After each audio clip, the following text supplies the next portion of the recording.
Alors avant de commencer la vidéo les gars, je voulais vous dire que dans celle-ci, il n'y aura aucun spoil du jeu Minecraft Dungeons, mais juste un aperçu des armes qui sont vraiment pas mal dans ce jeu.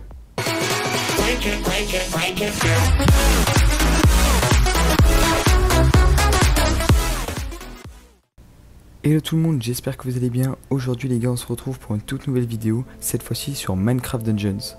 Alors Minecraft Dungeons, c'est un jeu qui est sorti le 26 mai 2020 et qui regroupe la façon de jouer du jeu Diablo dans l'univers de Minecraft.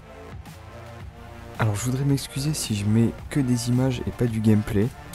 En fait c'est tout simplement parce que je joue sur Switch et que sur Switch ils ont désactivé les captures d'écran vidéo. Donc je peux prendre que des captures d'écran photo.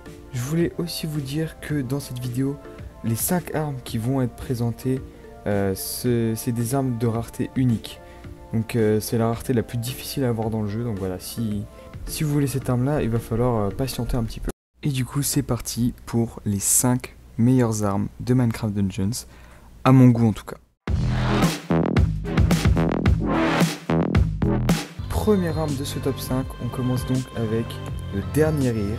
Cette arme est vraiment pas mal parce qu'on tient une faucille dans chaque main et que du coup on peut taper très rapidement.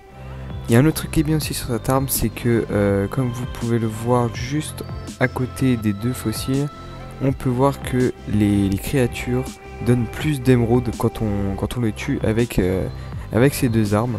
Mais bon, le seul truc qui est pas trop bien, c'est qu'elle a vraiment une courte portée, donc c'est pour ça que je l'ai mis en top 5, parce que vraiment la portée elle est pas ouf. Donc là je vous mets une image où on voit le perso avec les deux faucilles dans la main, donc elles sont plutôt petites.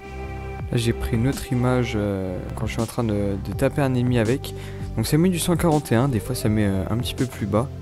Et sur celle-ci je suis en train d'enchaîner des ennemis, donc vous voyez j'ai mis un 141, donc un coup critique, et puis sur les autres coups ça reste sur du classique quoi, 56 de dégâts, sachant que l'arme tape quand même très très vite.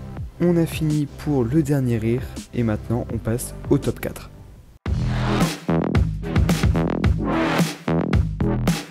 Pour ce top 4, on a la hallebarde venimeuse.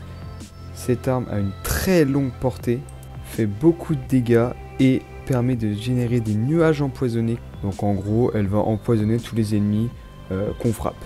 Au niveau du style de l'arme, on peut voir que c'est quand même une grande arme. Et au niveau des dégâts, elle fait de 194 à 285 points de dégâts.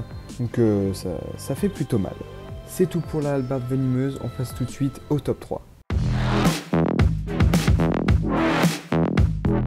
Au top 3, on a le tison, une arme de moyenne portée et qui brûle les créatures. Elle fait pas mal de dégâts cette arme, et tous les 3 coups, elle fait une attaque tournoyante. Donc en gros, le perso va tournoyer sur lui-même avec l'arme et tuer tous les ennemis qu'il y a autour de lui.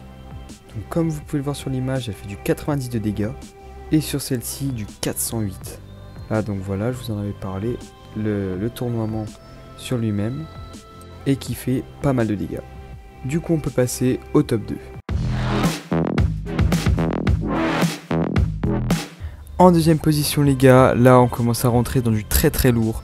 On a la Hawkbrand, donc une arme de moyenne portée, à peu près comme le tison, qui tape à une vitesse moyenne, qui fait pas mal de dégâts par coup et qui a des chances de mettre des coups critiques. Donc c'est-à-dire que sur l'épée, on a une chance de je ne sais pas combien de pourcents de mettre un coup critique, c'est-à-dire de doubler le dégât que va faire un coup. Voilà, là vous pouvez voir le style de l'arme quand on l'a en main. C'est vraiment une grande épée en fait. Sur celle-ci, vous pouvez voir que voilà, je suis en train de taper des ennemis avec. Donc ça fait du 54, du 81. D'ailleurs, le 81 là, c'est un coup critique, mais il était très faible celui-là. C'est dommage parce que j'aurais dû prendre une autre capture d'écran. Bon, les nuages de poison que vous voyez, c'est pas l'épée, c'est un enchantement que j'ai rajouté dessus. Donc ça, si vous avez de la chance, vous l'aurez avec. Et puis c'est tout, je crois. Ouais, c'est tout pour la Hawkbrand. Du coup, on peut passer à la dernière arme. Et voilà pour l'arme que je classe en premier, loin devant les autres. C'est le marteau de la gravité. C'est une arme qui a une courte portée, mais attention, quand il y a des ennemis dedans, je peux vous dire qu'ils font pas long feu. Au niveau des statistiques, donc on est sur une arme qui fait très mal. Quand vous mettez un coup, c'est ça qui est vraiment intéressant. Quand vous mettez un coup, ça va créer une espèce de tourbillon au sol qui va attirer tous les ennemis vers vous. Comme ça, vous allez pouvoir les défoncer. Ici, il est dans les mains du perso.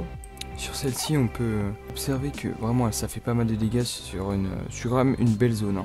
Et en plus de ça, les ennemis se font attirer. Donc voilà, c'est quand même assez cheaté. Et voilà les gars, on arrive à la fin de la vidéo. J'espère en tout cas qu'elle vous aura plu. Si c'est le cas, n'hésitez pas à lâcher un like. Moi en tout cas, je prévois d'autres vidéos sur Minecraft Dungeons. La prochaine fois, j'envisage de faire une vidéo où je présente les meilleurs arcs du jeu. Et pourquoi pas enchaîner sur les meilleures armures et les meilleurs artefacts. Et puis sur ce, je vous dis à la prochaine.